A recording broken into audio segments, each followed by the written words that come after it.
We turn our attention to Alto Neurosciences. The company rang the opening bell here at the New York Stock Exchange, an IPO. I'm joined by founder and CEO Amit Etkin, joining me now. Thank you for being here. Pleasure to be here with you.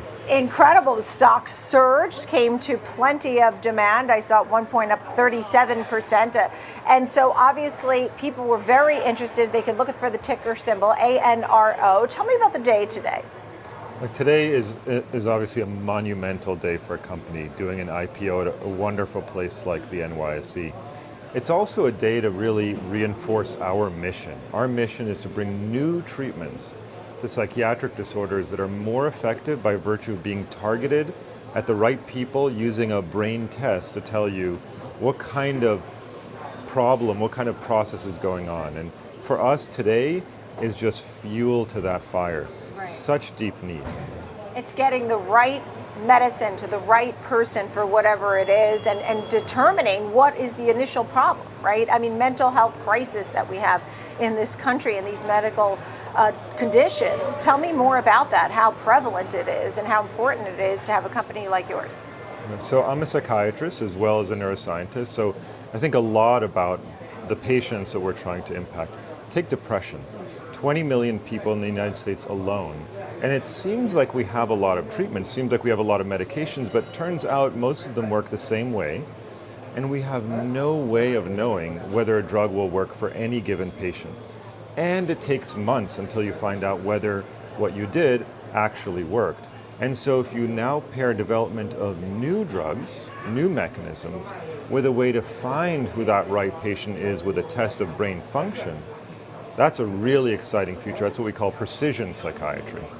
Tell me about some of the phases that you are in now, in these rounds that you are trying to get the care in the right places. How are you doing that? So we have multiple drugs, 4 drugs right now, in one form of phase 2 trial or another. So phase 2 is kind of in the middle of that process. We are testing substantial groups of patients, but it's not the final part of the process, phase 3, which would drive ultimate approvals. And we learn a lot when we do that. We found tests, for example, a cognitive test you do on a computer or an EEG or brainwave test that can predict whether certain of our drugs will work better for certain patients.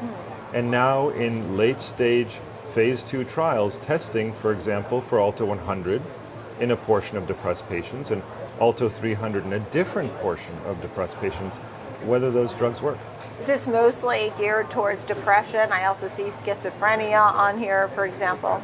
That's right. So our approach is actually broad, not meant to be specific for a particular illness. We've worked on depression, post-traumatic stress disorder, PTSD, schizophrenia, as you noted.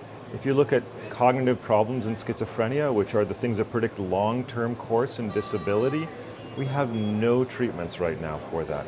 The impact could be massive, and that is the excitement of today. What are the rates? I mean, you don't have to give me the exact numbers, but I would have to imagine that mental health issues have skyrocketed. That's right. If you take the New York City subway, I can tell you can just see it right there. And I'm not being funny. I mean, it really is problematic. And people have loved ones who are suffering with some of these things. So tell me about how prevalent this really is. There's various numbers that people talk about. Yeah. A quarter of people, for example, in their lifetime have been shown to have some form of a psychiatric problem, mostly depression and anxiety, and then some with things like bipolar or schizophrenia. But the problems that we're seeing, stresses that come as part of the pandemic and dislocations in the world around us, are then just accelerated. The impact of that is magnified by the fact that we have not brought treatments along in the same rate that we are seeing the impact of our diseases. That's really been the story in psychiatry, that for 40, 50 years, it's been very little innovation. So it takes time, research, development, trials, money, to make these things happen. I know you've had, building on more than a decade of research, as you aim to get the right medications more efficiently to the right patients. What do you foresee? Where do you see some approvals for some of the ideas that you've been working on? I mean, because now you have phase 2, phase 3 things happening, I guess. When will we hear more from the company? So the first of those trials that we talked about for Alto 100 is on track to read out in the second half of this year. So that'll be the first learning from these trials. And that work will continue. But as you said, it takes years. This is not going to be immediate. We'd love to be able to get things out to people as soon as we can. But the time to do the rigorous trials that we need to do, it needs to be there, and it's progressing. And frankly, the team is incredibly excited to be pushing this forward now.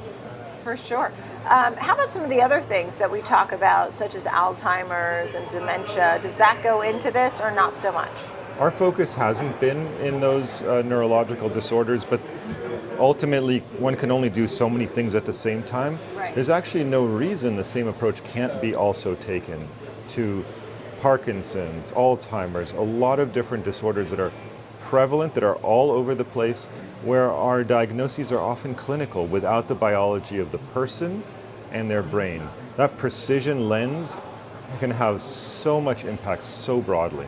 Yeah, and maybe a quick thought on oncology. Is also something that may be interesting to you or you're working on? I think that's a step beyond where we are, but the learnings from oncology we bring directly in.